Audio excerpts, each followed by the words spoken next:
Hello ladies and gentlemen, my name is Dietrich and today I've done just a little bit of off-roading to come out here and do a review on a brand new third generation Subaru Crosstrek. Now this particular Crosstrek is not a wilderness, it's not a sport, it's not even a premium. This is a base model, the least expensive version of the new Crosstrek that Subaru sells. I'll leave all the fancier ones to other reviewers. I am a man of the people. So today we're going to have a look at the base model Subaru Crosstrek. We'll check out the styling on the new model. We'll look at what engine and transmission you get at the entry level. We'll measure out the cargo space, have a look at the passenger room, and we will look at the interior features and the safety features. And as always, if some of that sounds interesting and some of it doesn't, check the description below for timestamps. So we will start with the styling, and here we're going to take our first crack at what is going to be a recurring theme today. This is very much an evolution of the old Crosstrek as opposed to really truly a clean sheet design. So styling wise, it doesn't actually look that different from the previous generation. You do have these new squintier front headlights, and they have made LED headlights standard even on this base model. That is a nice touch. You had to go all the way up to the limited on the previous generation to get LED lights. Now they come standard. That's really cool. I do like the new rear taillights. They look fancier than the old ones did. And other than that, they didn't really change a whole lot. There's some little details here and there, but basically this pretty much looks like a Crosstrek. It hasn't changed a whole lot, especially from the second generation and even going back to the first generation. They're all pretty similar in size and execution. A lot of people, specifically ladies, really seem to love the way this car looked. I was a Subaru salesperson for a long time, and I was there for the launch of the first and the second generation Crosstrek.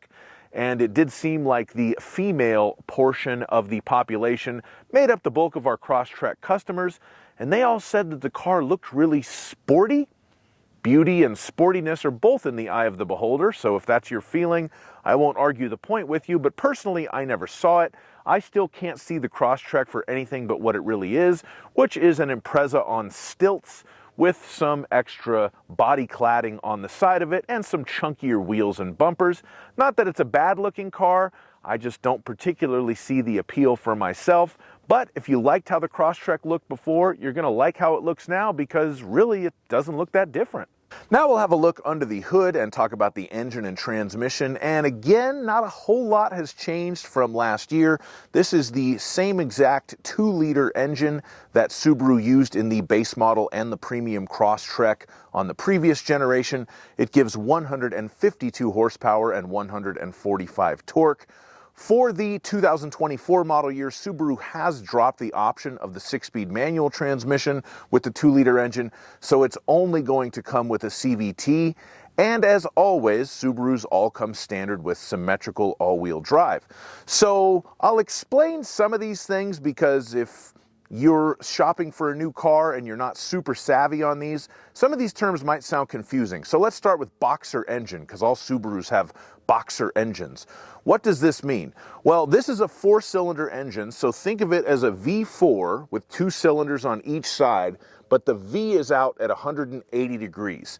So you have 2 cylinders on this side and 2 cylinders on the other side. What that means is you have constant counter rotation going on because the pistons are essentially doing this motion right here, so they're boxing each other, hence why they call it a boxer engine. Now, as far as symmetrical all-wheel drive goes, what that means is because the boxer engine is 2 equal halves of 2 pistons on each side, and the transmission is mounted directly behind the engine, and the all-wheel drive system has 4 equal-length half shafts, sending power to both front wheels and both rear wheels. If we bisected this car lengthwise and just sort of took a big saw and cut it in half, we would have 2 equal halves mechanically. That's why Subaru calls it symmetrical all-wheel drive, and it gives it a little bit more balance, and it's more integrated into the chassis than some of Subaru's competitor all-wheel drive systems because they're optional, so they kind of graft it onto a 2-wheel drive platform. That's what they mean by symmetrical all-wheel drive. Now, continuously variable transmission, or CVT transmission, or what Subaru calls Lineartronic. The way that I explain this is, in a traditional transmission, you have fixed gears and the engine speed changes, which is why in most cars with an automatic transmission, you hit the gas and it goes vroom, boom, The CVT transmission kind of works the opposite way. The engine speed can stay constant and the gear ratios change, and that's what provides forward acceleration. So picture a couple of cones and a chain in between them, and they kind of come apart and go back together, changing the drive ratio, and that's what gives forward or backward acceleration in a car with a continuously variable transmission. Now, the way that Subaru, along with most other manufacturers these days, sets up their continuously variable transmissions is when you hit the gas, for the most part, the car will simulate shifts because they try to take the CVT portion out of it. They call it motorboating, when you hit the gas really hard and it goes up to 1 RPM and just stays there, and then the car is accelerating, so you do feel a disconnect from what the engine is doing and what the car is doing on the road. So that's why you feel the fake shifts. They try to take that CVT-ness out of it, but if you floor it, you can still get this car to motorboat, and hey, who doesn't like motorboating? Now we're gonna have a look at the passenger space, and for this measurement I use myself. I'm 6'5", so let's see if I can sit behind myself in a new Crosstrek.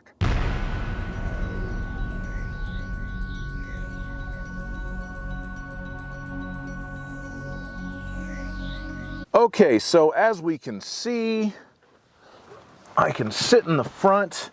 I have enough knee room. I'm sitting upright, but I do have enough headroom. And if I come around and get in the back, same story. I do have enough knee room. I barely have enough headroom, but it's there. So very roomy interior in the new Subaru Crosstrek. No surprise, because the old one had enough room for me too, and this is pretty much the same car. No rear air vents. You can get rear USB ports on the higher trim packages, but that's pretty much the story in the back seat of the new Crosstrek. You also don't get the rear armrest with the cup holders in a base. You have to move up to a premium for that. All right, now we're going to measure out the cargo space, so we're going to open the rear hatch, get out the laser tape measure, and do just that.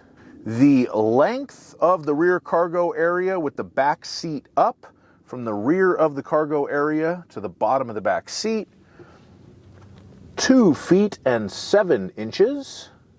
The width of the rear cargo area at its absolute widest point from there to there, 4 feet and 5 inches. The width of the cargo area at its narrower point in between the wheel wells from there to there, 3 feet and 6 inches. The height of the cargo area from there to the floor is going to be 2 feet and 4 inches. The length of the cargo area with the back seats folded down is approximately 5 feet, and I say approximately because that's the measurement from the rear of the cargo area to the back of that back seat. So you could change that a little bit depending on where you have the back seat set, but you have about 5 feet worth of space. And there's a shot of kind of the whole cargo area for you, just to give you a visual reference. And of course, last but not least, if you need to lift something into the back of your new Subaru Crosstrek, you will need to lift it 2 feet and 7 inches off of the ground. And this is what the standard cargo mat looks like in the back. They've got like some rock motif, a little river running through it. I also like this rear bumper cover right here. You've got the mountains, you've got the forest, you've got the waves, and it's all dirty right now, so it looks even cooler. They have added, I noticed, a couple of like cup holders right there and right there. If you're going to do some tailgating or something, you have that. And underneath here, Subaru still gives you a temporary use spare tire with some tools. So, hey, if you ever need it, they do give you a spare tire in your new Subaru Crosstrek. Now we're going to move on to the interior and talk about the features that you get in a base model Crosstrek. And in some ways, it really does feel like a base model. I don't have any heated seats. I don't have any USB-C ports. I don't have a moonroof.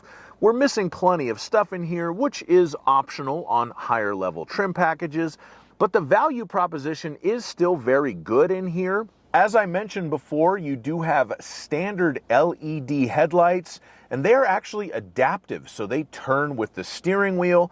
That is definitely respectable in a base model new car that's well under $30,000 in 2024. One other thing that this car does not have is the giant 11.6-inch diagonal touchscreen that you get in any of the higher trim level Crosstreks.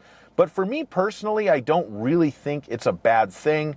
You do have two 7-inch touchscreens in here that work just fine.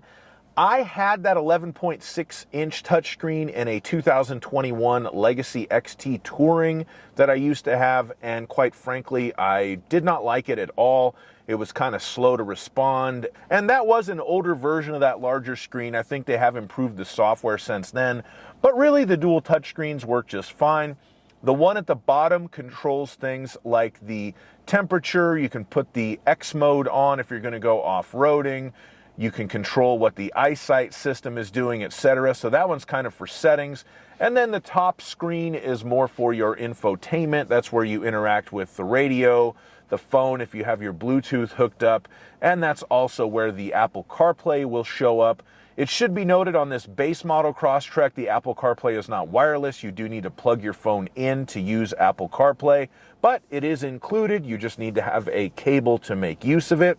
If we move back down to the lower screen, we will notice that we do have dual zone automatic climate control. That's another feature that's really nice to have on an entry-level car. So it's cool that they added that on the new Crosstrek as standard. You do also have the aforementioned X mode. So what that does is change the car's computers to put them in a little bit more of an off-road friendly mode. There's only one mode in this car, on or off. If you move up to the Sport or the Wilderness model, you have different settings for the X mode. If you want to drive it through sand or mud or whatever, you can change that. But really all it does is change the throttle response, the anti-lock braking system, and the traction control to make the car more effective in off-road situations. And other than those items, there's really not a whole lot else to touch on in here as far as features. You do have standard power windows, mirrors, and locks. And you do not have paddle shifters. Those come on the premium Crosstreks and above. What you have in this car instead is when you put it in drive, you can also select a low mode. That's what that L right next to the D means on the shifter.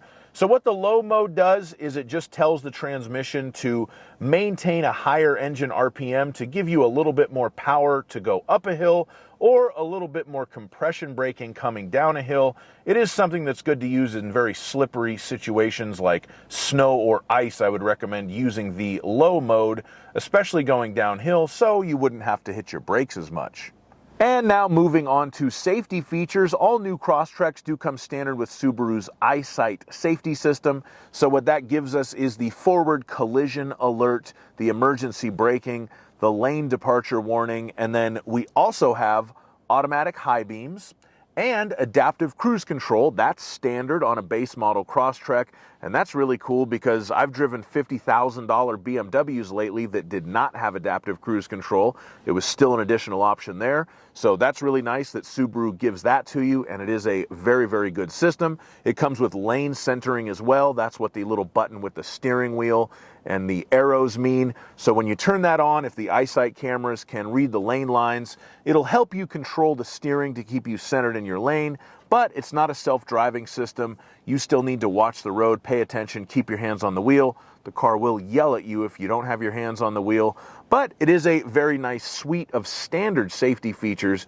in a new base model Subaru Crosstrek.